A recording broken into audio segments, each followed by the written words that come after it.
Iya masih syuting, masih terus jualan juga masih di aplikasi. Nah, Mas, menyikapi beberapa belakangan ini atas pada sibuk nih jualan online seperti apa sih Mas tanggapannya? Nah itu dia tuh, ini kan yang lagi rame nih.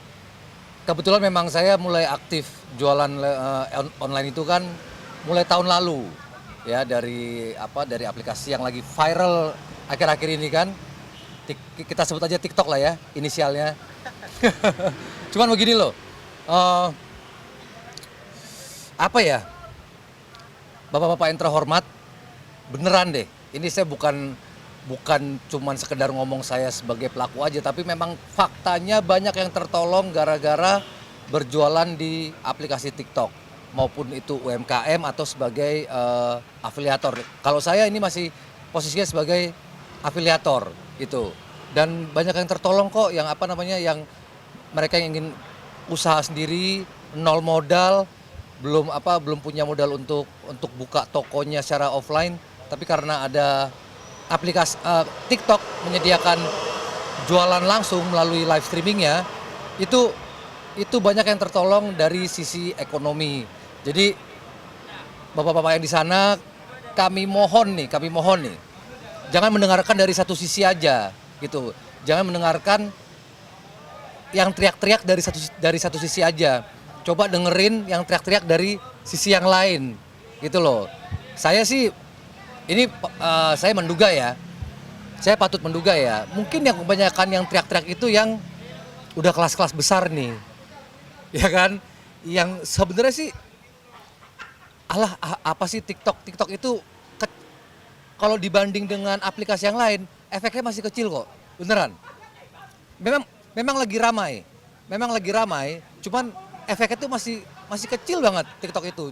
Tapi efek yang kecil itu memang banyak menolong bagi mereka-mereka yang ingin berusaha nol modal. Artinya mereka hanya punya modal untuk menyediakan barangnya tapi nggak punya tokonya. Nah, maka dari itu karena aplikasi TikTok ya mereka tertolong gitu sih. Oke, Mas Ahmad tadi bilang bosnya sudah setahun lalu mulai jualan. Iya, Ini sebenarnya dari jualan apa tuh Mas kalau boleh tahu? you name it. Mau sweater ada, hoodie ada, celana pendek, panjang, piyama, terus dari daster yang halal sampai daster yang haram juga ada. Oke, Mas Ahmad tadi menyikapi bahwa Parfum. Mas Ahmad bilang bahwasanya itu menolong banyak orang. Nah, Iya. ada beberapa orang yang bilang nanti sebagai yang jual emang pendapatannya nggak sesuai gitu. Apakah emang masih kurang? Terus kan saya juga patut menduga itu banyak beberapa narasi atau beberapa pendapat itu kayak mengkambing hitamkan teman-teman seniman atau teman-teman artis yang pendapatannya udah luar biasa di luar TikTok ya. Terus plus mereka berjualan di TikTok juga. Sekarang bukan berbicara pendapatannya kurang atau enggak. Ini saya ambil jalan tengahnya ya. Zaman sudah berkembang. Bapak-bapak yang di sana pasti juga paham kok, ya. Ini zaman udah berkembang. Ayo kita sama-sama melek teknologi, melek apa yang lagi berkembang saat ini. Ayo kita berimprovisasi, berkreasi lagi. Offline jalan, online juga jalan, gitu loh. Cuman kalau saya boleh berbicara, kalau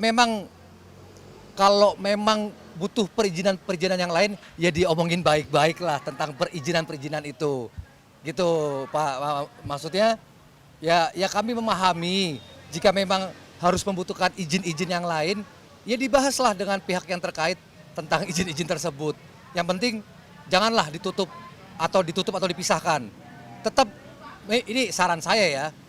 Itu sudah sangat menarik satu aplikasi TikTok bisa untuk bermedia sosial atau untuk live streaming yang non jualan dan juga bisa live streaming yang jualan gitu. Dan sekali lagi Pak, banyak yang sangat tertolong ekonominya dengan live streaming jualan online di TikTok.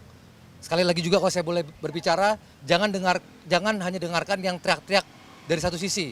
Dengarkan juga yang teriak-teriak dari sisi yang lain. Nah, nanti bapak-bapak yang di sana ambil jalan tengahnya. Yang penting apa harapan saya, harapan kami jangan main tutup, nggak boleh gitu. Boleh tutup, tapi tutup semua. Gimana? Iya dong, fair itu. Tutup satu, tutup semua. Nah, itu lebih fair. Jadi ya udah saya atau kami yang teman-teman seniman nggak bisa jualan lagi, ya udah kami syuting lagi. Oke Mas Syama menyikapi juga bahwasanya ada beberapa artis yang berpendapatan sekitar MM-an dalam waktu berapa jam, kemudian Iya. hari itu tanggapannya seperti apa? Apalagi itu kan berarti nggak seimbang dong, nggak sinkron dong antara orang-orang yang punya privilege sebagai artis dan masyarakat biasa yang berjuang di Indonesia. Seperti apa tanggapannya? Kalau mengenai besar kecilnya berkat, saya sih tidak terlalu mempermasalahkan itu ya. Eh, semua orang punya berkatnya masing-masing. Itu apa? Kita lebih baik kita melihat apa namanya, misalnya ada teman-teman artis yang pendapatannya ber-MM-an dalam jangka waktu beberapa jam, jadikan itu motivasi. Jangan jadikan itu iri hati atau kedengkian. Meskipun kita nggak bisa menggapai ke sana, tapi jangan lihat nominalnya, tapi bagaimana dia prosesnya. Kan teman-teman artis yang ini, saya bukannya mau belain teman-teman artis ya, semua pasti ada prosesnya gitu. Jangan, kalau saran saya, pelajari prosesnya. Ya, jangan nominalnya yang kita lihat. Pelajari, tekuni prosesnya. Kalau kita udah pelajari, tekuni prosesnya, konsisten, ya, pelajari, tekuni, konsisten, itu pasti akan mendapatkan hasil yang maksimal. Dan jangan untuk perkara nominal kita jangan terlalu dia besar, kok nggak usah. Pelajari aja prosesnya, pelajari aja bagaimana caranya, tekuni, konsisten. Oke Gitu. Mas Syama sendiri udah menyentuh nggak sih pendapatan sampai miliaran gitu? Belum, nggak. Cuman Sebagaimana Mas untuk menjelaskan pendapatan itu sendiri ke Mas? Ya, Mas, maksudnya maksudnya pendapatnya nominalnya berapa dan membantu apa kehidupan masyarakat? sangat membantu, masih masih hitungan puluhan juta lah. Cuman saya masih di bawah 3 digit. Berarti fantastis dong Mas pendapatannya. Karena saya tekuni hampir tiap hari. Jangan melihat ini loh, apa namanya, jangan melihat nominalnya orang lain, tapi kita harus termotivasi cara kerja dia, etos kerjanya gitu. Tekuni aja, pokoknya tekuni, konsisten. Tapi Itu Mas, sih. pendapat masyarakat bilang bahwasanya banyak artis yang jual online nih, tapi kayak harganya lebih murah ketimbang sama yang lain. Seperti apa? Mm-hmm. Ya memang ya. Dapat barang dari mana sih kalau boleh tahu? Kalau itu saya nggak paham banget ya. Cuman ya memang mungkin begitu aturan mainnya. Itu loh. Perkara barang itu mahal atau enggak, ya itu kan persaingan di pasar lah ya. Saya pun sendiri juga masih statusnya ini afiliator. Jadi ada toko menawarkan ke saya, kami hanya bagi saya dapat komisi sekian %. Gitu. Saya belum produsen, belum yang menyediakan barang langsung. Statusnya masih afiliator lah. Ibaratnya masih males ribet gitu. Nah Mas, dibanding dengan pendapatan yang lain, ini termasuk menjanjikan nggak sih Mas dari pendapatan Mas Syama yang lain? Sangat menjanjikan.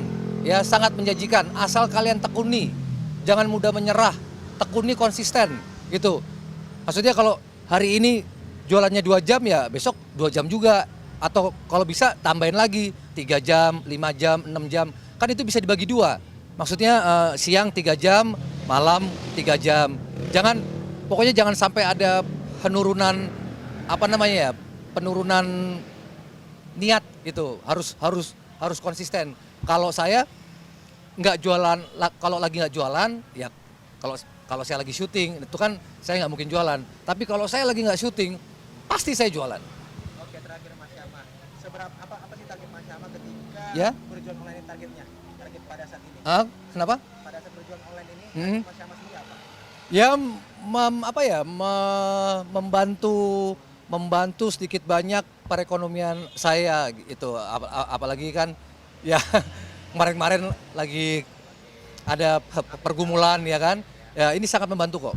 Beneran. Nggak usah, kalau saya boleh kasih saran lagi, kalian nggak usah ngelihat dia artis, dia public figure, nggak usah. nggak usah lihat itunya. Kalau mau termotivasi, etos kerja mereka.